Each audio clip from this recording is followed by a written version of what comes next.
Welcome back to Master Kalog, and don't forget to subscribe and click notification bell for more updates. Narito ang issue tungkol sa 90 billion excess funds na hindi ginagamit ng PhilHealth. At etong 90 billion excess funds na to ay nakatago lamang sa savings. Kaya ngayon ang tugon ni Senator Bongo na gamitin ito para sa taong bayan, lalong-lalo na sa kalusugan, upang hindi masayang ang pera na hinuhulog ng mga mamamayan. Pinaglalaan ng pondo na dapat ay para sa kalusugan. Bakit may 90 billion na excess funds ang PhilHealth na pwede sigurong magamit para sa palawakin at palakasin ang mga benefit packages?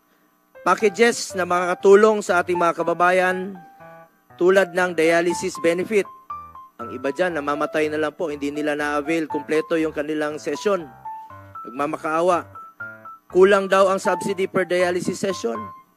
Bakit hindi nyo gamitin sa mga programang mental health benefits? Ang dami pong naapektuhan ng panahon ng pandemya sa mental health. Ang iba, nagsisuicide pa. Z-benefit packages para sa malaking sakit. Bakit hindi nyo palawakin yung konsulta? Yung libreng gamot. Bakit hanggang ngayon maraming lumalapit sa akin, nagbibit-bit ng reseta? Walang pambili ng gamot. Hindi naman nila kayo makikita. Pwede ba nilang dalahin yung reseta sa inyo? Ba't hindi kayo gumawa ng mga bagong programa? Nabanggit po ni Pangulong Marcos na may bagong programa ngayon gagawin for next year. Ba't hindi kayo gumawa ng mga bagong programa na makakatulong sa mga mahirap? Dental services. Magkano ba yung libre ninyong dental services sa PhilHealth ngayon? 440 pesos? Baka hindi pa makaibot ng ngipin yan. Makalinis ang... Ang dami po mga kababayan natin. Ngayon, may lumapit sa akin sa Cebu. Nabungi na siya. Gusto niya ng ngipin. Wala ba kayong mga programa na maayos para sa dental services? Marami pang iba na maaring makatulong sa mga pasyente. Bakit kailangan ibalik ang 90 billion? Sapat ba o sobra-sobra na ang pondo? Kung oo, bakit marami pa rin nagpapakonsulta at takot magpatingin sa doktor? Bakit kulang pa rin ang benefit packages ng PhilHealth at may out-of-pocket pa rin mga pasyente? At kailangan pa nilang bumunot? Yung iba nagsasangla ng kanilang mga gamit. At totoo po yan na bumaba kayo doon, sir. Bumaba kayo sa baba. Makikita nyo. Hawak yung reseta, hindi makalabas sa ospital. Ito, isang ospital sa Osamis.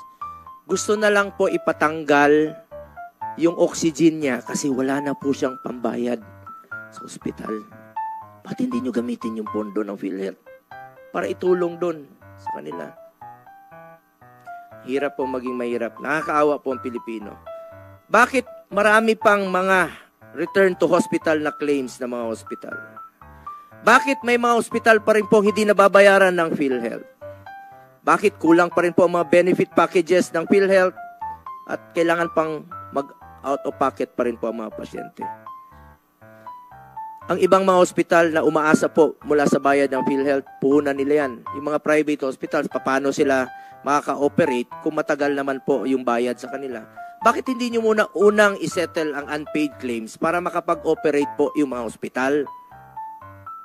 At ang pinakamasakit sa lahat, bakit marami pa ring pasyente ang naghihingalo at walang pambayad sa hospital? Sa pagbisita ko po sa pampublikong hospital, maraming pasyente nagsisiksikan. Isang linggo po, galing ako sa PGH dahil nabahaan doon. Ang hirap po, nabahaan na nga sila, nabahaan pa yung bahay nila, wala pa silang pambayad sa ospital.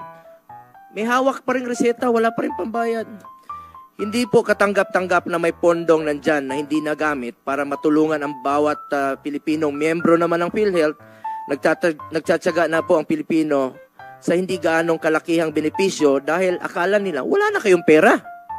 Kaya nga po, yung iba umaasa na lang sa medical assistance mula sa iba't ibang ahensya ng gobyerno tulad ng MAIP, ng DOH, tulad ng AIX, ng DSWD. May mga pasyente pa rin pong hindi mabigyan ng guarantee letter. Tapos malalaman nila na may sobrang pondo pa pala. Alam nyo, mahirap maging mahirap. Maraming pasyente pa rin po ang naghihirap at hindi malaman kung saan maghahagilap ng pera sa pang-hospital o pambili ng gamot. Ang pondong nakalaan para sa kalusugan ay dapat magamit para sa kalusugan. Tulad ng pangtulong sa mga pasyente, pagsasaayos ng health facilities at pagbayad sa mga utang sa health workers. Gamitin din sa nabanggit raw po no na 20 billion ng nilipat ay babayad po sa healthcare workers. Gamitin po sana ito para sa tamang implementasyon ng Universal Healthcare Law. Napakalayo pa natin sa full implementation ng UHC Law. Kung saan po ang ating principal sponsor ay Senator JB. Ang layo pa po. Eh kung lahat naman tayo membro ng PhilHealth, ang bawat Pilipino, bakit hindi nyo po muna gamitin ito sa mga membro, sa mga mahirap nating kababayan? Sa Malasakit Center, na part po ng batas ang PhilHealth at pati rin po sa pagpapalawak lalo po ng mga inyong iba't ibang benepisyo. At kung sobra naman po ang pera nyo, bakit kailangan nyo pang mangolekta sa OFWs?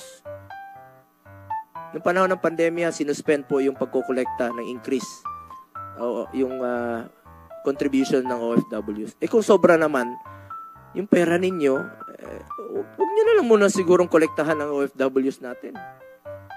O wag mo nang i-implement yung pagtataas ng contribution para sa mga direct contributors. Sariwa pa po sa isip natin ang hamon ng pandemya kung saan nabigla tayo. At nakita ang mga butas sa ating healthcare system at hanggang ngayon maraming ospital pa rin po ang lumalapit sa atin kasi kulang daw ang kagamitan nila at hindi maayos ang pasilidad. Marami pa rin health workers ang naniningil ng kanilang heya at higit sa lahat marami pa rin pong pasyente ang nagmamakaawa para sa tulong pagpapagamot. Hindi pa po na-implement ng buo at maayos ang UHC law. We are far from its full implementation. Sinabi ni Pangulong Marcos sa kanyang SONA na bago matapos ang taon, maisama na rin po ang benepisyo ng PhilHealth ang chemotherapy para sa cancer sa baga, atay, ovary at prostate. Maisama na rin po ang benepisyo para sa children with disabilities. Pwede naman pala, sir. Pwede naman pala, di ba? Pwede naman pala magdagdag ng mga benepisyo at programa para mabawasan po ang pasanin ng mga mahirap. Marami pang programa na pwedeng magawa ang PhilHealth. Dapat paglaanan po ito ng sapat na pondo. Hindi dapat kuhanan ng pondo ang mga programang intended for healthcare. Tandaan natin, ang kalusugan po ay katumbas ng buhay ng bawat. Ano ang magiging opinion mo tungkol sa usapin sa 90 billion excess funds na hindi naman nagagamit? At tugon ni Senator Bongo na bakit hindi na lang ito gamitin sa dialysis upang makatulong sa taong bayan lalo na sa kalusugan. Don't forget to subscribe, like, and share. Thank you!